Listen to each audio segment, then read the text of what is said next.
నెలసరి రోజుల్లో కాకుండా మిగతా రోజుల్లో రక్తస్రావం కనిపించడం అనేది మహిళలకు ఎప్పుడూ ఆందోళన కలిగించేదే. కొంతమందిలో రక్తపు చుక్కలు మాత్రమే కనిపిస్తే మరికొంతమందిలో మాత్రం ఓ మోస్తరుగా రక్తస్రావం జరుగుతూ ఉంటుంది. నెలసరి మధ్య రోజుల్లో కనిపించే ఈ రక్తస్రావం వెనుక చాలా కారణాలే ఉంటాయి. ముఖ్యంగా 40 ఏళ్లు దాటిన వారిలో తరచూ రక్తస్రావం వెనుక క్యాన్సర్ కూడా ఓ కారణంగా ఉంటుందని చెబుతారు డాక్టర్లు. నెలసరి మధ్య రోజుల్లో కనిపించే రక్తస్రావం గురించి ఇప్పుడు తెలుసుకుందాం.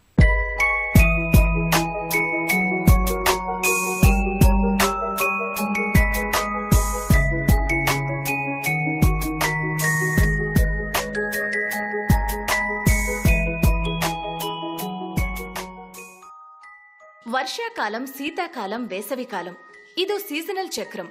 ఓ 4 నెలలు వానలు, మరో 4 నెలలు చలి, మిగిలిన 4 నెలలు ఎండలు. ప్రకృతిలో ఈ చక్రం సహజ సిద్ధంగా కొనసాగుతూ ఉంటుంది. ఒకవేళ ఎండాకాలంలో వానలు పడ్డా, వానాకాలంలో ఎండలు ఎక్కువగా ఉన్నా అది అసహజ పరిస్థితి. అచ్చంగా ప్రకృతిలో లాగే స్త్రీలలో కూడా సహజ సిద్ధంగా సంభవించే ఋతుచక్రం ఉంటుంది.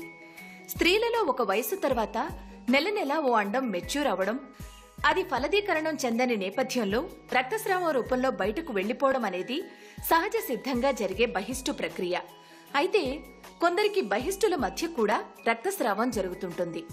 ఇలా నెలసరుల మధ్య రక్తస్రావం అవడం అన్నది అసహజ పరిస్థితి. దీన్ని వైద్యులు ఇంటర్ మెన్స్ట్రువల్ బ్లీడింగ్ అంటారు.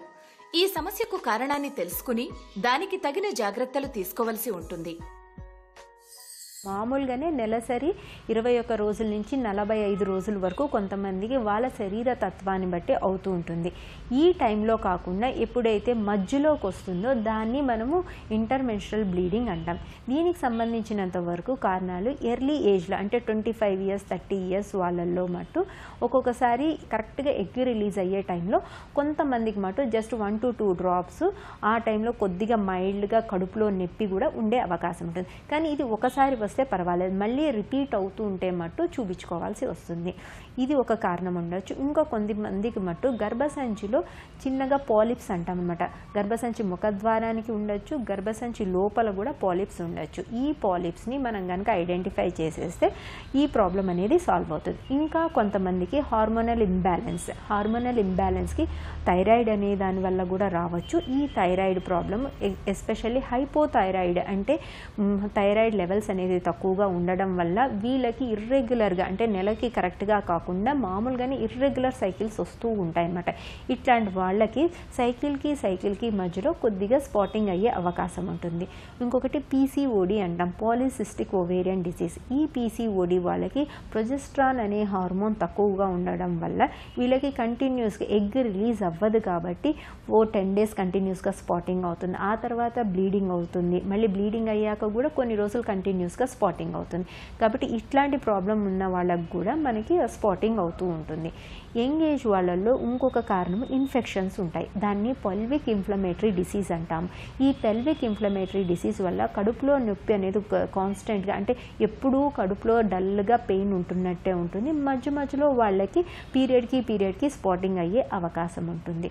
ఇంకోటి గర్భసంచి ముఖద్వారం ఉంటుందన్నమాట. దాన్ని సర్విక్స్ అంటాం. ఆ సర్విక్స్ మీద కూడా ఏదైనా ఇన్ఫెక్షన్ వస్తే దాన్ని సర్విసైటిస్ అంటాము.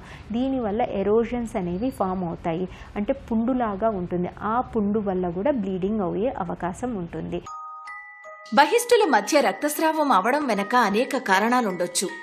హార్మోన్లలో హెచ్చుతగ్గులు, కొన్ని రకాల మందులు, ఎమర్జెన్సీ పిల్స్, కొన్ని రకాల స్టెరాయిడ్స్ వాడకం వల్ల, యోనిలో వచ్చే ఇన్ఫెక్షన్ల వల్ల, గర్భసంచి ముఖద్వారంలో వచ్చే రకరకాల ఇబ్బందుల వల్ల, గర్భసంచిలో వచ్చే గడ్డలు, నీటి తిత్తులు, ఇంకా మధుమేహం, స్థూలకాయం, రొమ్ము క్యాన్సర్కు వాడే కొన్ని మందుల వల్ల ఇలా బహిష్టుల మధ్య రక్తస్రావం కనిపించే అవకాశం ఉంటుంది.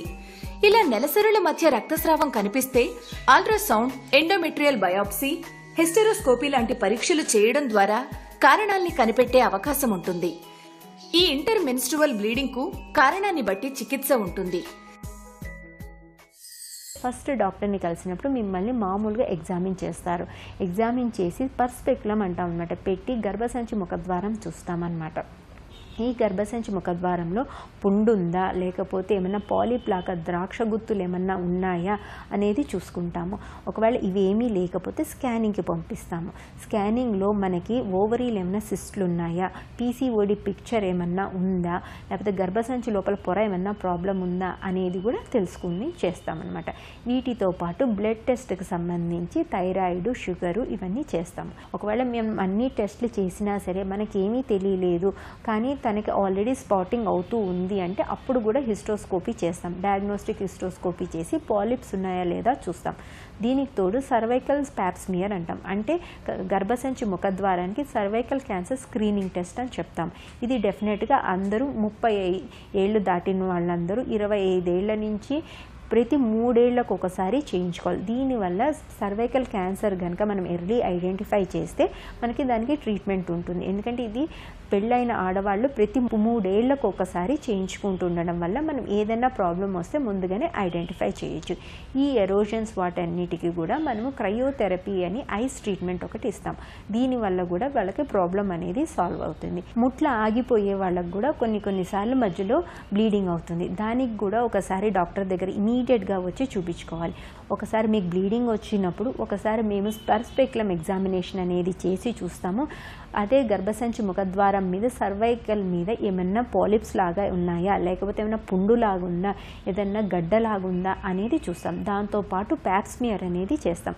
ఇవి చేసినప్పుడు గర్భసంచి లోపల పొర గనక మనకి 5 mm కన్నా ఎక్కువ ఉన్నట్లయితే ఒకసారి మీరు దాన్ని క్లీన్ చేయించుకొని బయాప్సీకి పంపించి కరెక్ట్గా లోపల ఏమన్నా ఉందా లేదా అనేది చెక్ చేయించుకోవాలి. వీటితో పాటు ప్యాప్స్మియర్ కూడా చెక్ చేయించుకుంటే ఈ సర్వైకల్ క్యాన్సర్ అనేది, ఇంకొకటి ఒవేరియన్ క్యాన్సర్ కోసం మనం ఆల్రెడీ స్కాన్ చేయిస్తాం కాబట్టి ఆ స్కానింగ్లో మనకి ఏమన్నా ఒవేరీకి సంబంధించిన సిస్ట్లు ఏమన్నా ఉన్నాయా లేదా అనేది చూసుకుంటాం. దీంతో పాటు బయాప్సీ, ఎండోమెట్రియల్ బయాప్సీ అంటాం. గర్భసంచి లోపల పొరని తీసి పంపిస్తాం కాబట్టి అన్ని క్యాన్సర్స్ ఉన్నాయా లేదా అనేది ముందుగానే చూసుకొని దానికి సంబంధించిన ట్రీట్మెంట్ తీసుకుంటాం. ఒకవేళ ఏమీ లేవు అనుకున్నట్లయితే ఈస్ట్రోజన్ హార్మోన్ అనేది ఇవ్వటం వల్ల మీకు ఆట్రోఫిక్ వెజైనైటిస్ అనేది తగ్గిపోతుంది. నెల నెల బహిష్టులు అవడం అనేది సహజ సిద్ధమైన ఋతుచక్రాన్ని సూచిస్తుంది. అలా కాకుండా నెలసరి బహిష్టుల మధ్యలో రక్తస్రావం కనిపించడం అన్నది అసహజమైన పరిస్థితి. ఈ సమస్య కనిపిస్తే కొన్ని పరీక్షల ద్వారా కారణాన్ని తెలుసుకోవడం అన్నది ప్రధానం. కారణాన్ని బట్టి చికిత్స తీసుకోవడం ద్వారా సమస్య నుండి బయటపడవచ్చు.